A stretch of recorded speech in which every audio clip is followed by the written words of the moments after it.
미나상 곤니찌와. 여러분 안녕하세요. 일본어 상형 한자 기초 마스터의 한선희입니다. 여러분과 저는 지금 초등학교 5학년 한자를 학습하고 있는데요. 초등학교 5학년 한자의 뒷부분의 93자 중에서 밑에 부분을 공부하고 있습니다. 지난 시간에는 273강에서 모습태, 거느릴 통, 깨뜨릴 파, 판단할 판에 대하여 공부하였습니다. 오늘은 274강입니다.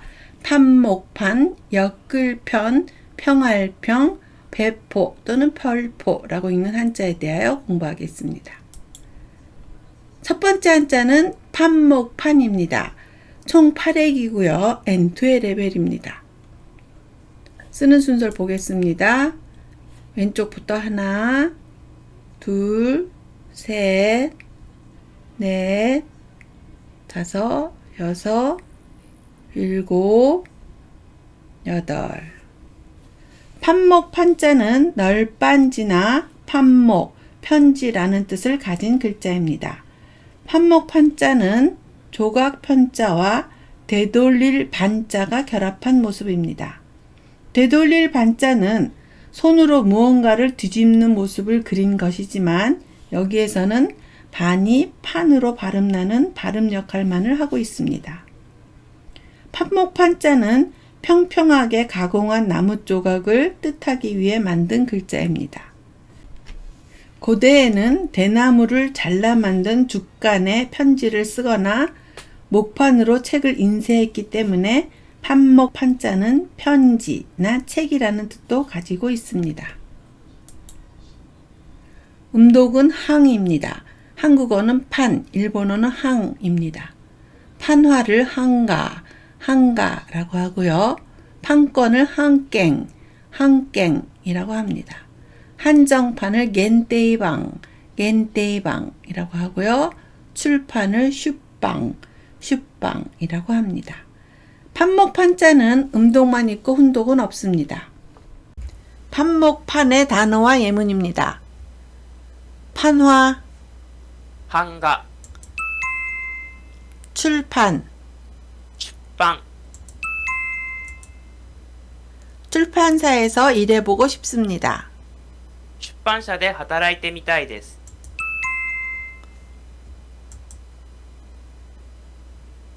이 상품은 한정판입니다.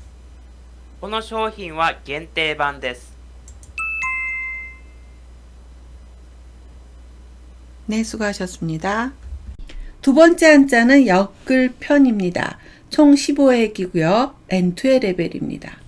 쓰는 순서를 보겠습니다.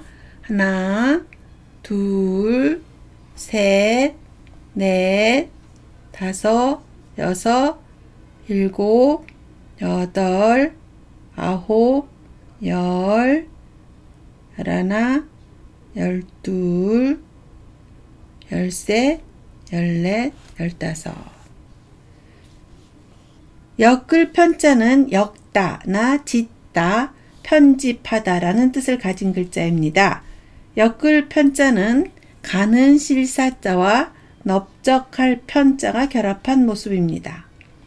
넓적할 편자는 널빤지에 글이나 그림을 그려 문 위에 걸어 놓던 편액을 표현한 것으로 넓적하다나 두루라는 뜻을 갖고 있습니다. 그런데 상형문에 나온 엮을 편자를 보면 본래는 여기 보이는 책자와 실사자가 결합한 모습입니다. 책자는 죽간을 엮어 만든 책을 그린 것입니다. 상형문에서는 이렇게 책자에 실사자를 결합해 여러 개의 죽간을 실로 엮는다라는 뜻을 표현하고 있습니다. 음독은 행이라고 읽습니다. 편집을 hen슈라고 하고요. 편입을 hen유라고 합니다. 단편을 단뺑이라고 합니다. 훈독은 아무입니다. 엮다, 뜨다를 나타내고요. 그렇게 해서 만든 뜨개질을 아미모노라고 합니다. 엮을 편의 단어와 예문입니다. 편집, 編集 엮다, 뜨다. 編む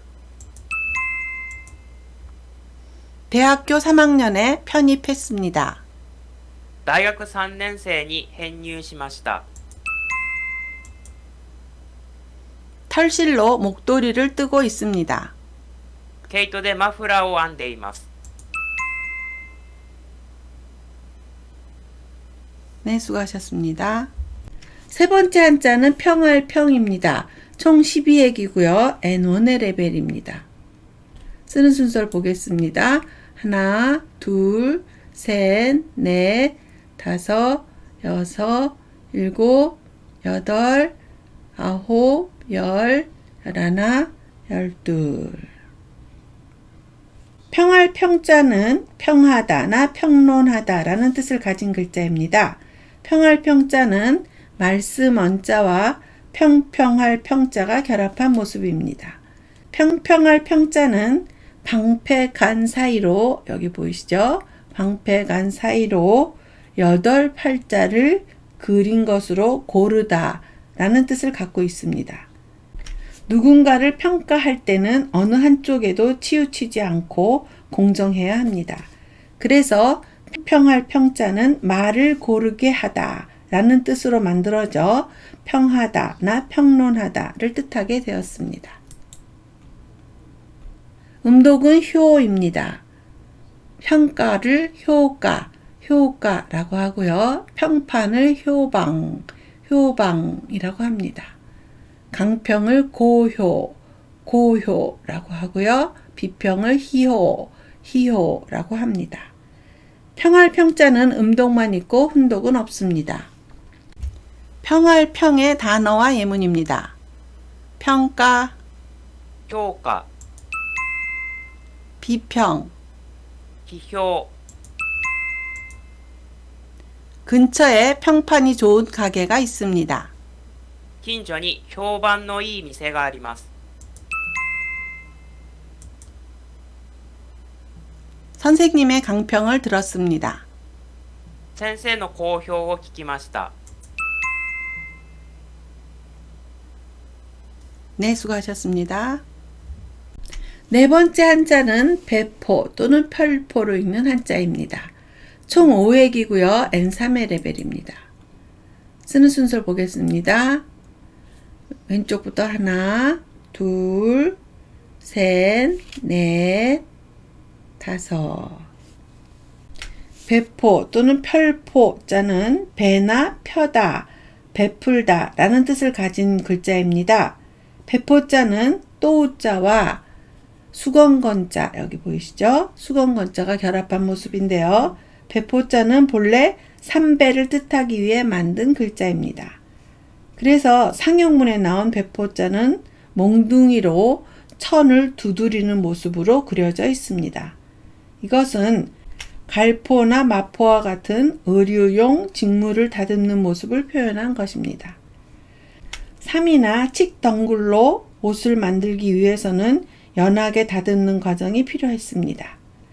그래서 배포자는 직물을 다듬는 모습으로 그려져 배를 뜻했습니다. 그러나 후에 삼을 넓게 펴서 다듬는다는 의미가 확대되면서 펴다나 베풀다 라는 뜻을 갖게 되었습니다. 음독은 후입니다. 후동 하면 이불입니다. 지갑은 사이후라고 하고요. 모후 하면 모포, 담요를 나타냅니다. 훈독은 누노입니다. 피륙, 직물, 무명을 나타냅니다. 배포 또는 펼포의 단어와 예문입니다. 이불, 布団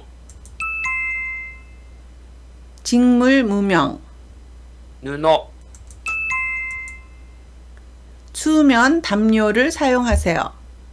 寒かったら毛布を使ってください 큰 직물을 원합니다. 大きな布が欲しいです 네, 잘하셨습니다. 오늘 배운 4개의 한자를 복습하겠습니다. 판목판입니다. 판하를 한가, 한가라고 하고요. 출판을 슈빵이라고 합니다. 두 번째 한자는 엮을통입니다. 편집을 헨슈라고 하고요. 엮다 뜨다를 아무라고 합니다. 세 번째 한자는 평할평입니다. 평가를 효가라고 하고요. 비평을 희호라고 했습니다. 배포, 펼포입니다. 이불을 후동이라고 하고요. 피륙, 직물, 무명을 누노라고 합니다. 네, 오늘은 274강에서 판목판, 엮을편, 평할평, 배포, 펼포에 대하여 공부하였습니다. 다음 시간은 275강입니다. 사나울폭, 풍년풍, 물하, 한알한에 대하여 공부하겠습니다. 네, 오늘은 실생활에서 많이 쓰이는 단어들이 나왔죠. 출판을 슈빵이라고 했고요. 편집을 헨슈, 그리고 뜨개질을 아미모노라고 했습니다. 그리고 평가를 효가라고 했고요. 그리고 이불을 후동이라고 했습니다. 배운 단어를 실생활에 응용해 보시면서 외우시기 바랍니다. 오늘도 수고 많으셨어요. 다음 시간에 또 만나요.